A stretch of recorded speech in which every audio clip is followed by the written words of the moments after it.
All right, perfect. Hi, everybody. Hi. Hi.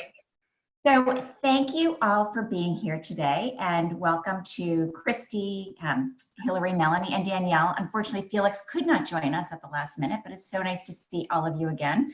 Although in a very different setting than the last time, as I sit and look at rain outside. It's miserable here. So for everybody who is joining us, I'm Tricia Logan from DHR International, and along with my partners, Susan Cooper, Marcy Rubin-Stamus, and Annabelle Norman, welcome to today's conversation on conscious consumerism post-COVID-19. Before I turn things over to Danielle, I just want to provide a little context around today's webinar and sort of how this came to be. So the retail beauty practice at DHR hosted a panel discussion in LA on March 3rd on conscious consumerism in both fashion and beauty with the same group of panelists, like I said, plus Felix Strand from Pixie Beauty. It was really engaging, great sharing of ideas around how to lead a business which breeds success while doing good for our global community. And I think it was Melanie who was quite succinct in saying, you know, as a community, we're transitioning from good for me to good for us. And I think that's what we all walked away with. And we felt really encouraged about that conscious, sustainable consumerism was really the future of retail. So fast forward, and no one could have imagined that 2 weeks later, the world would be very different with shelter-in-place orders being instituted and the closing of all non-essential retailers. So the world has definitely shifted in 6 weeks. That seems like a year to me. So with the 50th anniversary of Earth Day tomorrow, we felt that the timing was right to bring our panel back together and just reflect on the dramatic changes of the last 6 weeks, how business has been affected, and what the future of purpose-driven brands looks like from where they sit, from where our leaders sit. So Danielle, I'm going to turn it over to you. Thanks, Tricia. Thanks for bringing this group together before and again today. It's nice to see everyone's faces again. And I think it would be great for everyone to give sort of brief intros, but maybe you can just each give a brief intro to yourself and your business and just kind of give an overview of how things have shifted for you since we were all together last. How is business changing for you guys, both in the short and the long term also as a result of COVID-19? Great. I'm Melanie Bender. I'm the founder general manager of VERSED. At VERSED, we make clean skin care for everyone. And that means formulating to some of the highest standards in the world set by leading regulatory bodies. Of course, being vegan, being cruelty-free, being sustainably minded. But for us, a really important part of that equation is also pricing it accessibly. So everything we make is under $22 and distributed through retailers that chances are you're probably walking through those aisles already, because our mission is really to make that clean beauty movement something for everyone. We're very new, so we'll have our 1 year birthday next month. So in, I think your first year of a business, no matter what, it's kind of a crazy roller coaster, and certainly adding COVID into the first year has, I would say, amplified that even more so. For us, very, very gratefully, our business has not been adversely affected so far. And in fact, we've even had some of our strongest weeks in the last month, which certainly feels bittersweet given what's going on. I think for us, the bigger focus is one, like, what can we change? What do we need to change? And what we're doing right now to better reflect and represent our values and what our community needs from us. And that includes looking at product launches, of course, looking at the messaging that we're putting out, and looking at cause-driven campaigns, both that we talk about as well as things that we just know that we can do behind the scenes that feel like the right thing to do.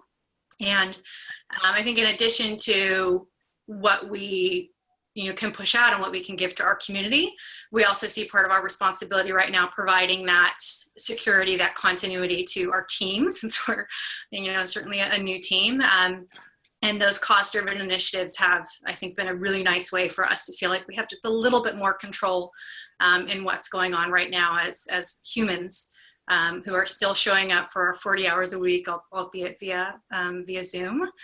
In the longer-term horizon, although our business is doing well right now, I think there's definitely that uncertainty that we're all feeling as we look at a period of 6 to 12 months. And there, our focus is really on the decisions that we're making right now that pave the right path for that. And for us, that's a lot of inventory decisions, which we tend to make 4 to 6 months out, as well as really focusing on our key partnerships with our retailers and our manufacturers to make sure that we're all on the same page in terms of the changes that we want to be making and need to be making. As far as our values, since this is about conscious consumerism, nothing about those changes. There's certainly been a lot of kind of data points that have shown that sustainability, being a purpose-driven brand, have only become more important now. That's one of those trends that are accelerating. We take encouragement of that. We love hearing that, but for us, that was always part of the roadmap, and we're going to be chasing after those goals to be carbon neutral, to be manufacturing as much as we can with post-consumer recycled materials, to do all those things as quickly as we can, regardless of what that sentiment is around us. But certainly it's that also feels like a bit of a silver lining coming out of this recognition by not just brands, but by culture as a whole, that this is a fragile world that we're living in, and decisions that we're making on a daily basis are really what contributes to this future that we're paving collectively. I can go. I'm kristycaylor. I'm the co-founder and CEO of 4 Days. We are the first closed loop zero waste clothing company.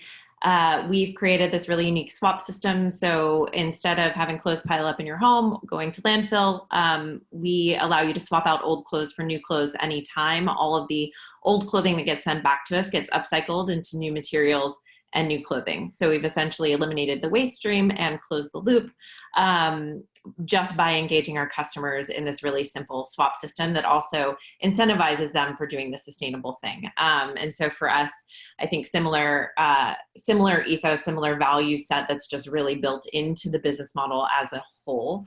And so that certainly isn't changing in light of recent developments and the pandemic kind of effects on consumerism. I think for us specifically, we actually made some really bold decisions early because we are a product-based company and didn't actually know what people's kind of relationship to consuming things in a physical space would look like going forward. We pivoted our production capacity and started making masks. And so we did that very early, specifically because our community is really quite engaged and asked us for it. And that was really inspiring. We had people who were nurses and doctors and firefighters who were our postal service workers were like, we can't get masks anywhere. Is there anything you guys can do to help? And we kind of just took a step back and said, well, we have all this fabric sitting here. Yes, we can. And we just started. And we started early and we started quickly. And then we realized from our, not just a donation perspective, but from our consumer base, everybody needed protection. And so we were asked if we could produce for our customers. And so we did. And again, we've just really been as responsive and connected and communicative and flexible in a time that feels very inflexible from rules and regulations and things like that. And so we've been building into that business. And I think similar to what Melanie said, we've actually seen growth in business in this time period. I think that's also because we have a very optimistic message behind the brand. I should have been wearing it today. I'm not, but our kind of core product recently has been this sweatshirt that says "For Better Days." And I think we all need this dose of optimism. These times are challenging and isolating and difficult, and yet there is a better future that lies ahead. And I think coupled with the fact that my personal belief is in times of crisis, we actually reevaluate our behavior. It's a time to say, wow, what am I doing to kind of represent my values, or how are my values highlighted right now? And for us as 4 Days, it really is about a behavioral shift in our relationship to the products that we have in our lives and our consumption patterns. So it's kind of a great time to have that conversation in a deeper way, but through this lens of optimism. And for us, that's what's really important is, in the darkness, let's be respectful of what's happening, but kind of shine a light on what the future could look like. And so that's been our approach. It's using the resources we have for good. It's trying to support and protect our community. It's staying really engaged and communicative, and just continuing to be a breath of optimistic kind of hope. That's so great. I'm Hillary Peterson, and I am the founder of True Botanicals. And I came to this industry with the mission of empowering people, our customers, to take the best care of themselves and the people they love and the planet. And it really feels like there's never been a more important time to do just that. Specific to our products, what I saw in the beauty industry is that consumers felt that they needed to make a choice between luxurious and effective products and safe and natural products. And the purpose behind developing the products that we did was to make it abundantly clear that you don't need to sacrifice your health in order to use luxurious and effective products. And when I think about how that mission fits into this moment, this is really a time for us to nourish ourselves, in terms of what we eat, what we put on our bodies. And, we've always felt that every day should be Earth Day. And, at this moment, it really couldn't be more true. So we've felt so much support from our community and beyond our community, because it really feels that consumers are absolutely looking for ways to very consciously consume products.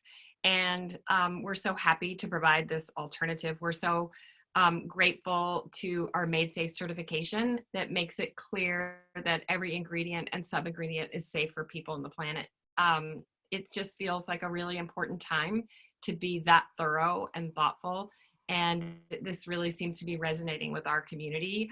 We are lucky, as Melanie mentioned, in that this is a really important part of people's lives, if not even more so now that everyone's spending more time at home. We're thinking of ways that we can connect with our customers, support them, support self-care rituals, in the midst of such a disrupted moment in our lives.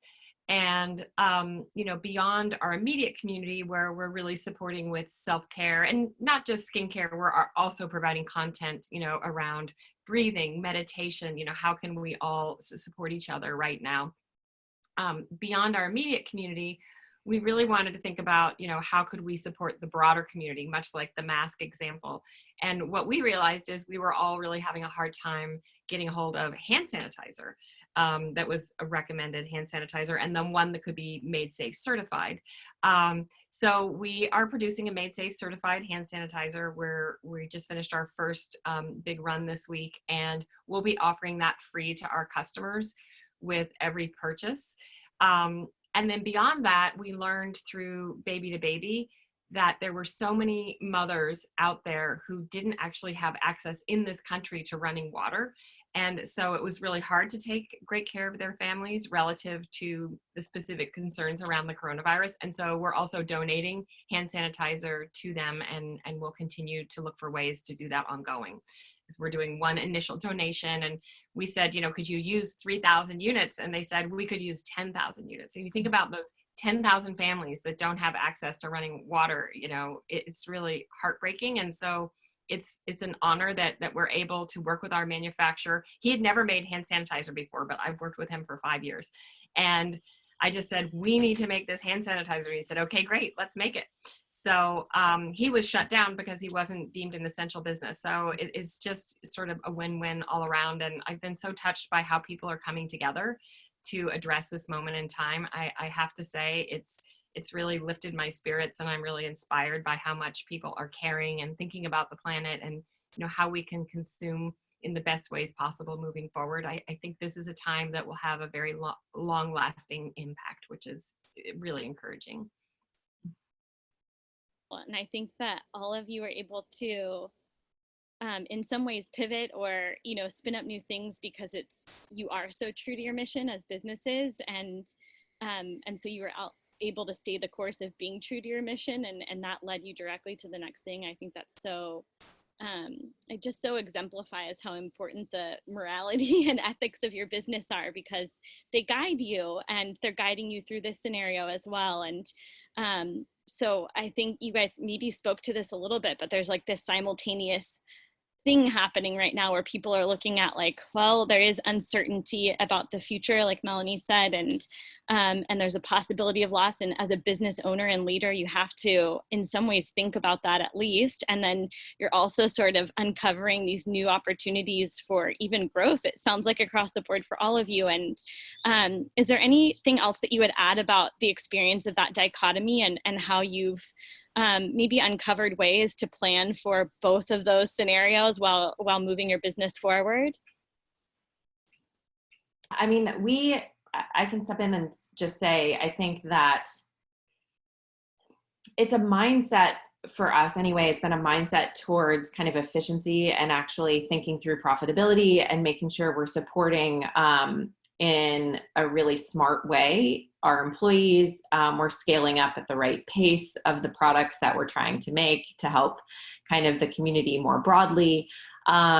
And there are trade-offs. It's like, where can you spend? Where can you not spend? How do we make sure we have cash flow to get through? Because we don't know what the retail landscape is going to look like in 9 months from now. But it's actually made for just smart business, I have to say.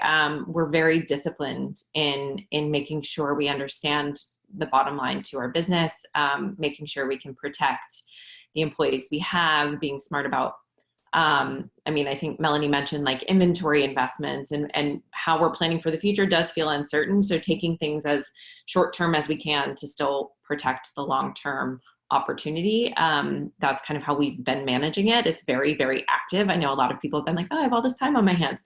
We have no time on our hands. It's so busy. But in a good way. It's actually really fun. And it's why I love being an entrepreneur, and it's why I love being in a small business, because we can be very reactive and agile, and we're just trying to be disciplined and smart about it. To build on what Kristy said, I think, yeah, absolutely. This is an opportunity to be just even more thoughtful and mindful about where we're spending money and what risks we're taking on. While the business is performing well, we recognize there is a lot of uncertainty. So that means being as conservative as we possibly can without tampering our growth as a business, as a brand. So we have significantly cut OpEx where we felt like we could do that, and then built in certain kind of check-in points along the calendar through the rest of this year, so that we know that, hey, like if we're continuing to really outperform what we thought we would do, we'll put more of that cash back into the business. But it's always easier to cut early and put more back in than kind of spend into a difficult position. So that's been a priority, and just being as transparent as possible with that as the team, so that they have kind of that confidence and security in this, that we're not cutting because, we're in a position of need. We're cutting because we want to be as sustainable as possible for all of us and make sure that we're still here. And they've been incredible partners on that, and even, challenging them to come forward with places that they think that we can cut back on, and making them a partner. And that has been fantastic. We talked about inventory a little bit. For a business like us, that's a huge amount of risk for us that we would typically be taking on. And I think that's been one of the biggest changes, that with uncertainty, you really want to minimize the risk that you're holding. And ways that we've done that is being very, very critical of the PD, or new product development calendar that we're putting out there, to make sure that everything we're doing still makes sense. And if we're at all on the fence, then, we're going to put a pin in that and assess where things are in a few months from now. And then also looking to our partners to help share some of that risk with us, whether it's a retailer and we're planning to produce and hold a lot of this inventory for them, or even our manufacturers, seeing if there's an openness there to share some of that with us, knowing that we're all working towards the same end goal of having this, thriving business throughout this period. Really helping and calling on our partners to help us get there has been a successful strategy so far. Yeah, I would echo what both Kristy and Melanie said. We've been very conservative in order to protect the longevity of a brand that we care so much about. So we've very aggressively, very early on, addressed operating expenses. Sadly, because we were charging towards growth, it really forced some hard decisions around how do we pivot and focus more on profitability. And that meant cutting back our workforce and being really strategic about how we grow the brand moving forward. For me personally, I was very excited to hit profitability as quickly as possible, regardless, because I'm just a very conservative person. And so this has really forced that, which I think is smart for the business overall. And, it does make some of the harder decisions a lot easier when you're in a circumstance like this, because to Melanie's point, you know, we want to be conservative. We want to make sure that we can meet whatever comes. We were in the process of focusing on expanding beyond being a direct brand. And what we're seeing now is that we'll focus a lot more on, if we do work with retail partners, it'll certainly be about doing so online for a while. So that's a lucky thing in that, you know, our focus was so much on being a direct brand at this moment, and that's serving us very well. So everything that we're doing is really around how can we connect with people in the best ways possible in this moment where, you know, most people are at home. So. And I know you guys have spoken to this a little bit too, the idea that there are new trends really both emerging and accelerating right now. And some of them are, you know, brands pivoting in the way that some of you have. You know, we see a lot of apparel brands making masks now, although I think KRISTY's was one of the first ones I heard of through a friend. I shot her a note. It was like week 1, yeah, I think, of people staying home, maybe the first weekend. And a friend was like, oh, did you know that 4 Days was making masks? And I was just so proud of what you're doing. And I think it's really phenomenal. But what other trends are you guys seeing that are either emerging right now in terms of how we're seeing brands pivot, or even trends that we're seeing being accelerated because of COVID?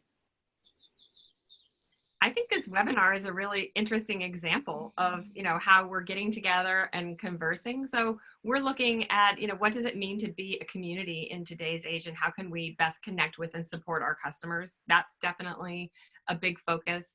You know, another focus is around products that are going to best meet people's needs over the coming months when people will be wearing masks more. What does that mean? What does it mean to take care of yourself in a time where you don't have access to a lot of the services that you've typically had? And so we're just looking to address those needs in the most effective way possible. And to Melanie's earlier point, you know, if we launch a new product, it's going to be a product that really addresses this moment very specifically. And so overall, we've dialed back product launches a little bit, and we've dialed up self-care content and helping to meet people where they are in terms of taking a moment for themselves in the midst of all of this.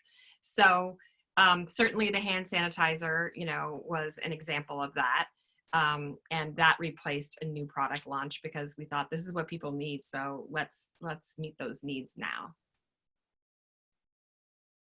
I think a few trends that that we're following that I'm seeing, some I have figured out, some I haven't.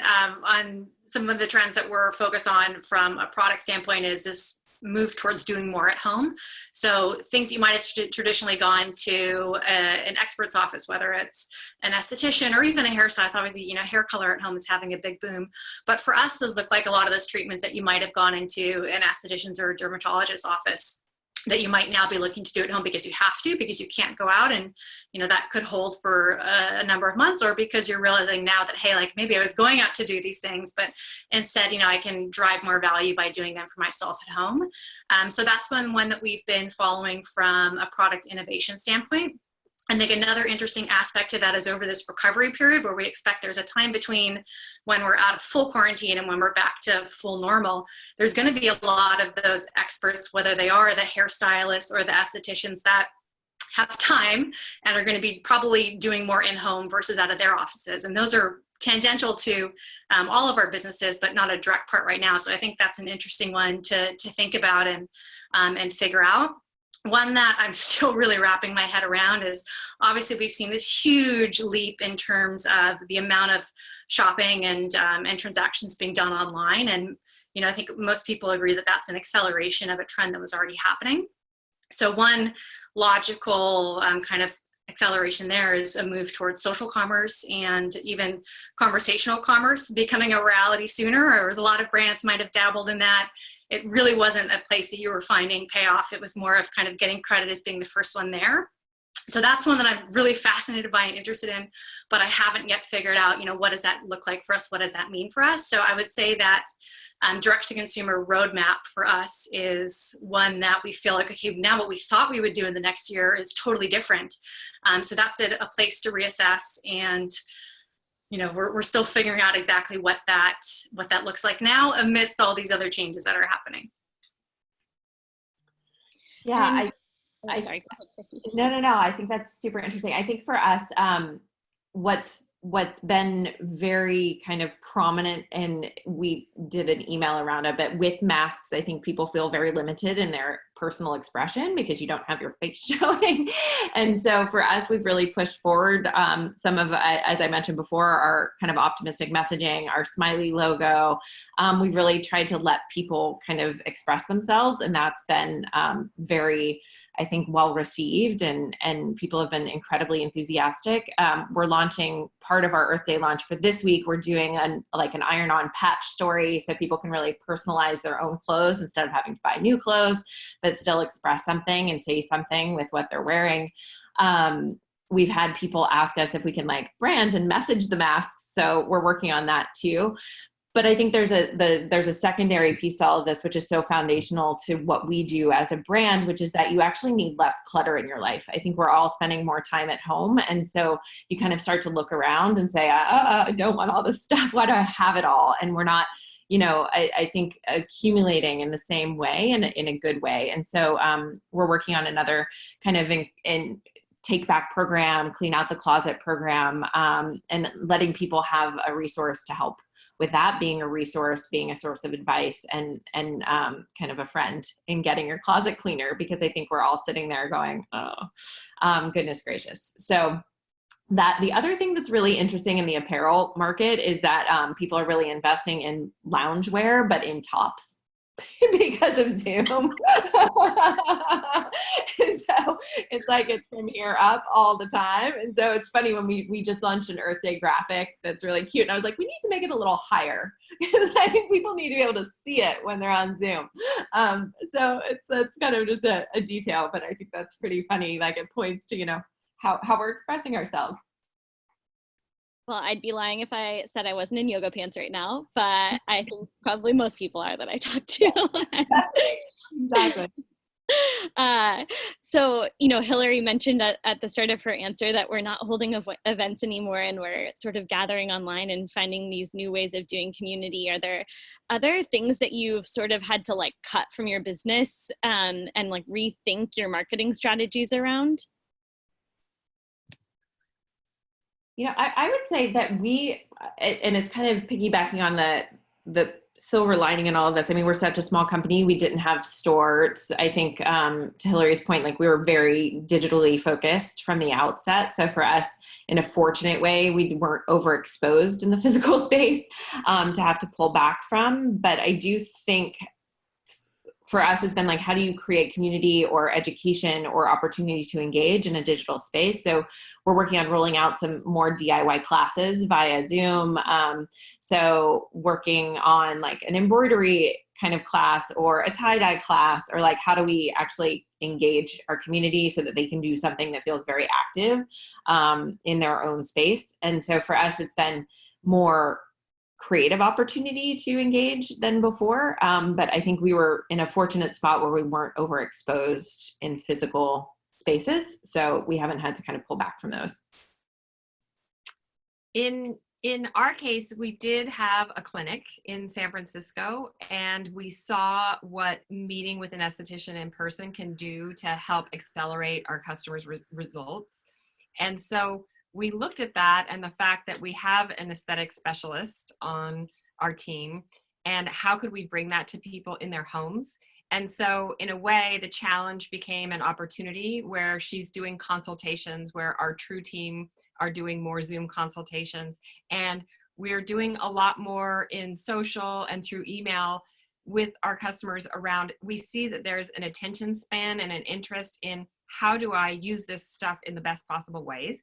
And so we're letting our customers know the different ways that they can mask, the different ways that they can accelerate the results with their products, how to incorporate skincare and relaxation. So, it's really been about taking what we learned in that more physical environment and then helping to bring that to our customers' homes. So oddly, the challenge really became a great opportunity in that way.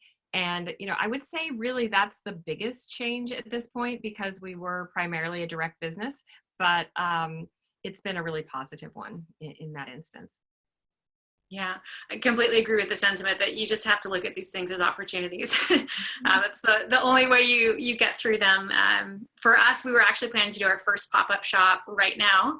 And of course, we made the move to push that by quite a bit, anticipating a longer recovery here. We have seen a lot of great return from doing events, and unfortunately those are on pause. Like what both Hillary and Kristy have been saying, it's really about turning to our digital channels to understand how can we feed that need for both our community and who we consider to be our influencers, because we're all in the same boat together of self-isolating and looking for other places to feel a little bit more connected and social and like things are normal. We've done a few Zoom parties with influencers, which took a little bit to get the kinks out, but there's certainly, it's a totally different kind of vibe than an IRL event, but they've been a lot of fun, and we're all just craving, I think, seeing each other and having a little bit of fun together. So those have been great. We've also TikTok was always in our roadmap, but this was a great opportunity to put a little bit more of that time and resources towards it versus events. So we've now accelerated that launch, and we're on there figuring it out. And it's certainly a good time to be out there. And then YouTube is another push that we've been making. It's also something that we were already active on, but we've been really hearing that not only are views really up, but ad spend is really down. So it's a really nice time to be putting out quality content and then also leaning into it in the way that, content marketers do best.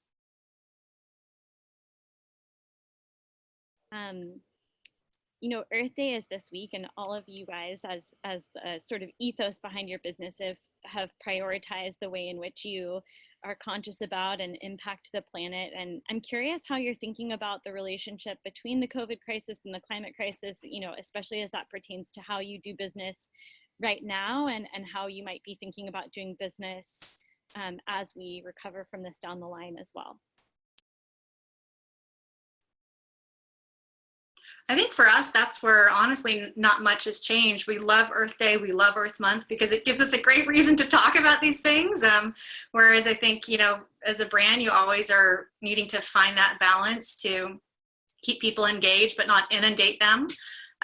So if they're all things that were already going on, we're not really doing anything specific for this day, this month. It's more kind of celebrating and bringing light to the always on initiatives, because that's what the move towards more sustainable, life is. It's an always on thing. So for us, it's been kind of a great reason to push out more communications.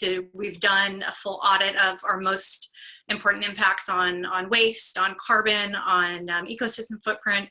It's a nice time to talk about that, where I think there's been a lot of desire for consumer education around skincare and building regimens and ingredients, and we're now seeing that trickle out into desire for education around sustainability. So that's an area that we just really love to lead in and to talk about. So that's been exciting for us. I think, like I said at the beginning, we have really ambitious sustainability goals, and our MO is to get there as quickly as we can. And where current times give us more kind of leeway to do it and do it quickly, even more investor support, even more retailer support, that's awesome. We'll take that. We'll take every bit of tailwind that we can get, but it doesn't really change anything about what we want to do. And I think that's really important, because the flip side is that when things get tough, when people, the data points go down and they maybe care about a little bit less this year than last year, then that would suggest that you should step back from it. So I think that's where we love leaning into the data and listening to what consumers want and need, but ultimately see that as something that we need to lead in terms of doing it, but also in creating that desire and demand for it, because that's really what brands do. We have a very active role in paving culture, and we hope that can be one of our biggest contributions to that. Yeah, I would definitely agree with Melanie in that Earth Day always provides a great opportunity for education and highlighting all the ways that we as a brand are addressing the needs of people on the planet, both in terms of non-toxicity of our ingredients for people, but then also how do they bioaccumulate in the planet. And, I would say when I look at the coronavirus crisis, I am very concerned about decisions that are definitely being made to address that. and putting sustainability on the back burner. So as a brand, the more that we can do to continue to educate and inform and empower consumers with the kind of information that will impact their decisions, the better. Because, you know, I think about things, and my kids always laugh when we're watching the news or something, and, you know, there's somebody spraying down a whole sidewalk with some chemicals. You know, you can be sure that that has just increased somebody's toxic load. And so the more that can then support consumers in reducing their toxic load through what they consume through their diet, as well as what they consume through what they put on their skin, the better. Because I do think that for a while, it's going to be a little bit of free reign with chemicals, and how do we use chemicals to address this virus. And so all the more important for brands like ours to be as rigorous as we are and to continue to educate, because I am a little worried about this ultimately causing a little bit of a backward motion. And so everything that we can do to continue to push things forward, I think will be all the more important. Yeah, I agree with what you both said as far as the educational piece. I think we're also in a stage where our consumers are hungry for information. It's kind of our everyday mode right now. So it's a great opportunity to lean into that and say, here's some more, here's some more information and data points and things that you can repeat and communicate about. I think the toxic load piece is interesting. We've actually realized that we need to communicate more about the fact that everything we do is organic.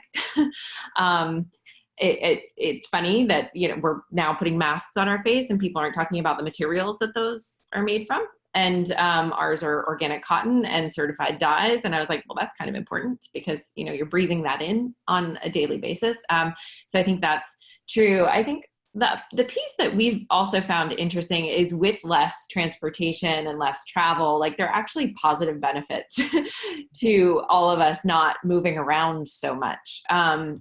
And thinking about the total environmental impact of our personal footprint and what we're all doing to actually minimize that in this moment. And obviously we don't necessarily want to stay isolated for forever. That's not the goal or the point, but I think it will be interesting on the flip side of this, if we can instill a sense of responsibility in how we're impacting.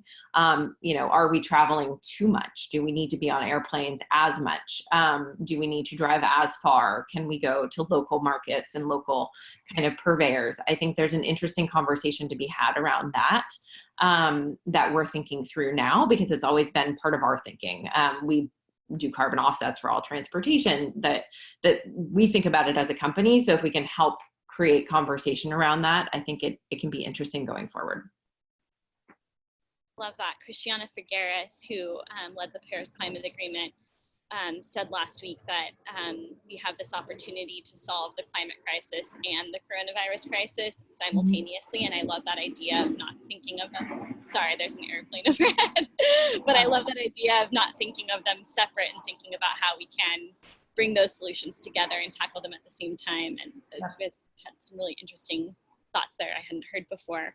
I do want to mention to everyone that you can submit a question. I'm going to ask one more question, and I know a couple have been submitted, but if you have a question for these phenomenal thinkers and leaders, go ahead and submit them now. And the last question I have for you guys is, we are starting to hear a lot, you know, I've heard fashion stylists talk about how if they knew this was ahead and they knew the toll that this was going to take on small businesses, they would have made a bigger priority to put, you know, ethically made and sustainable and smaller designers on their clients this award season. And you've heard some feedback around people being more selective about the types of brands that they're supporting. And so what's your sort of pulse on whether or not there will be a greater push toward purpose-driven brands moving forward after we are, you know, back in the swing of life in a different way? I mean, I think from a fashion perspective, I feel the same way. You hear kind of the conversation escalating. I tend to say, and this is not to be cynical, it's about time. You know, it's kind of it's a weird thing that coronavirus is a catalyst for ethical manufacturing and mindful production, but that's good. You know, I think we're all thinking about, I think we started the conversation saying we're all thinking about how we're impacting each other more than we have before. And that's so positive. So I personally think if it can be a catalyst for that type of transformation, then another silver lining, because the time is now. So I hope so. Yeah, I really agree with that. I just see it within my family, amongst my friends, and then within the True Botanicals community, that people are really stepping back and saying, what matters to me? Do I need to travel as much, as KRISTY mentioned? What products do I really need, and how can I curate a lifestyle for myself that's simple? So I need prioritization, by nature, and also just time to be conscious of the decisions that we're making. I do think people are thinking more about those kinds of things and talking more about those kinds of things. And, because of that, I do think ultimately it will absolutely benefit the brands who are mirroring the values that we're holding at home and the things that we care about most, which is, the people we love and the planet, the people we love and this beautiful planet that is fueling us in this moment where we have so much less access to other things. I know for myself personally, just a few moments out in nature right now is a complete reset. It's so incredibly nourishing and helpful. And so given that we're all having these experiences in one way or the other, then thinking about how we can best take care of what matters most will ultimately, I think, have a significant impact on people's purchasing decisions. Yeah, I think there are some direct ties between COVID and sustainability that have been highlighted, but I think even more so it's the indirect tie that Hillary just highlighted, which is people asking, what really matters to me? And another way of saying that is how are we providing value? And I think that's a real opportunity there. In conversations with our retailers and with industry analysts, they're all saying there's going to be this real focus on value. That's what the consumer is going to need. They're going to be so much more mindful of where their paycheck is going. And one way to interpret that is low price, but another way to interpret that is just really looking at what are you getting for the price that you're paying. And I think that's where all of us have an opportunity to really highlight what that means and partner with different stakeholders, whether they're retailers, whether they're press, to really challenge them to embrace those definitions that we know that the consumer is setting. So yes, I think we expect people to really think critically about what they're buying, what they say, how they're feeding them and supporting them. And that includes being mindful of, total spend and price points. But, we certainly hope and believe that equally important will be these values that we now have a lot of time to be introspective about. So for us, again, it's an incredible time to double down on these things that are important to us, to talk about them more, to educate about them more, to celebrate them more, and to really call on other people who are in positions of influence, whether they're stylists and experts or buyers and media, to really help accelerate that change that I think without question we all really want to see. I love that. Well, I, for one, am glad you guys exist, and I'll be fighting for businesses like yours for sure. There are the first question that came in here, I'll go ahead and ask. And I know, Melanie, you sort of addressed this a little bit earlier, but I'm curious to see how you guys have shifted your social strategies and maybe even providing a little bit more insight there into how you're seeing people engage with you. We're hearing that users are up on like every single platform across the board right now, and engagement is up. And how is that playing out in your businesses right now? Yeah, for us, the first thing that we did is we talked to the community and we asked them what they wanted to hear from us and see from us. And that's, for us, we consider ourselves a community-driven brand. That's a very regular part of what we do, but we really wanted that input from them, because I think as a brand, there's a tendency to want to talk about this pandemic a lot. And because I think as business leaders and as just humans, it feels so, it's everywhere. But when we talked to our community, they said they wanted us to be normal. They wanted to get the skin education, the kind of self-care content, those moments of lightness from us. So that really informed the content that we've put out. And, by and large, it's the content that we would, at least the pillars are the same as what we would typically be putting out, focusing on skincare regimens, on education around clean and sustainability. we are, of course, kind of tweaking that to lean into behaviors right now. So doing more treatments at home. Masking has been huge. We've been creating awesome kind of self-care bundles. I think there's a work from home bundle and fun things like that kind of nod to what we're all needing right now. But by and large, I think for us specifically, we know that our community is turning to us for the sense of everything is okay. Everything, I think, KRISTY really highlighted the optimism of what they're bringing, and that's the role that we get to play in their life, and we embrace that.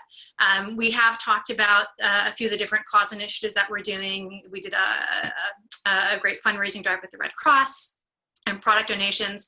But by and large, they're wanting more of that always on content. Absolutely on Instagram, it has been insane growth. Certainly a lot of people online, a lot of people engaging. We've seen that across other channels as well. I think, for each brand, a brand that's successful on social, they will always be very nimble about content. They will always be analytical about understanding what types of content and pillars perform well for them, on how to lean into them when they're working well. You put up a post, you test it with a small boost on the paid side, and then if it's working, you lean into that. So I think those kinds of nimble behaviors that most digitally native brands have, those are really what to lean into even more. It's just with a slightly different lens. And for us, it was also a time to expand and do more on other channels like TikTok and YouTube, in part because our team is a lot more limited in what we can do. We can't be doing events and influencer meetings and those types of things. So it was a nice way for us to reallocate our time and still feel like we're growing, we're driving purpose. And it's also meeting the consumer need. So I think that's always my advice, listen to your community, let them drive what you're doing, and know what those data points that you're looking at are to help kind of gut check whether it's working. Don't be afraid to take calculated risks and try new things. I think one thing you want to be very sensitive around right now is just messaging specific to the pandemic and making sure that you're being very careful about what you're saying and how you're talking about that. But in general, with tactics, we love to test and try, and we're not afraid to have a post flop or a video flop, because that's really how you get to find out what's working. So, I would really echo a lot of what Melanie just said. We're looking to our community to tell us how we can best connect with them in this moment. And what we found is that we have really looked at our content and shifted all of the perspective around the content. So we're acknowledging that they're spending more time at home. We're acknowledging that their life is different right now, but we're really focusing on our core competency, which is how to help them take the best care of their skin. So we're still focusing on skin problem solving, which, with Zoom, people, and this neck up opportunity that KRISTY mentioned, how your skin looks and feels really does matter to people as much as ever. And it's more about talking about these topics within the context of what's going on in their lives. But to your point, Melanie, we have not specifically referenced, very, very rarely have we referenced the pandemic as much as just referencing knowing that their lives are different right now and how they're spending their time is different. And so it's more contextual. And that really seems to be resonating, and we'll continue to do that, and also to meet the fact that they are spending more time online, and so their attention span is longer, their interest in content is deeper, and that's just been a really positive thing relative to our ability to meet their needs in the best ways possible. Yeah, I think that's what's been interesting for us as well. We have, this is just a detail, but we've been sending more frequent emails to Good Success. And it's not necessarily like the typical, you're trying to cut through all this noise. Like, people are actually interested in content in a deeper way right now. And so we've been mindful about doing that. And then I think coupled with the fact that you can't do like glossy photo shoots right now, like you have to get kind of creative in how you're presenting product or using, we're like basically sending samples to our team and they're shooting them on themselves in their house as our product photography, because there's not really an alternative. So you get really creative. But for us, we've always intended to have a very honest and genuine conversation with our customers and with our community. And I think that it's kind of forced us to do that in an even deeper way, where it's just very real.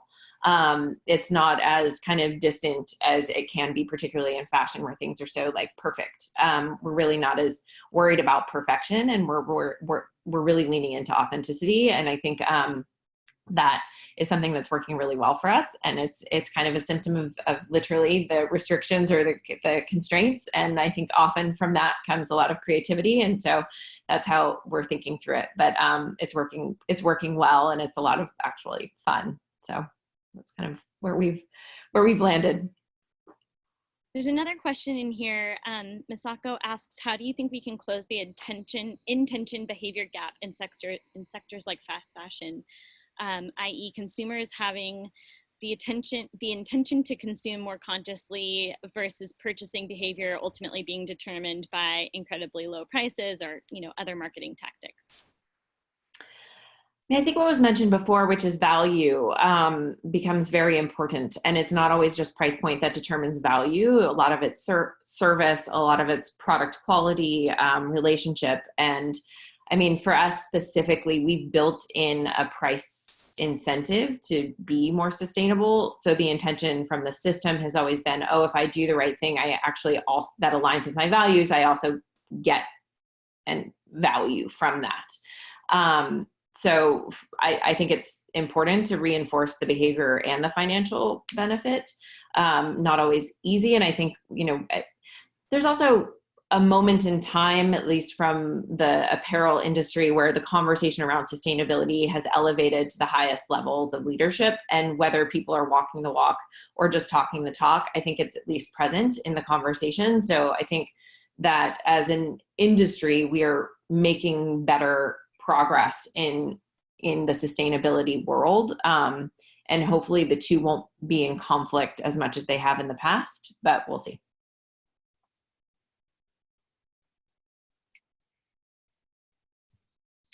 Great. I think that is all of the questions. So thank you guys so much for joining us for this conversation. This was so interesting and informative. And I can't wait to go buy a Friday's mask and get my hands on Nicole's hand sanitizer and put on some VERSED masks. And just thank you guys all so much for what you're doing. I don't know if Tricia, you want to say anything else to just wrap up the conversation.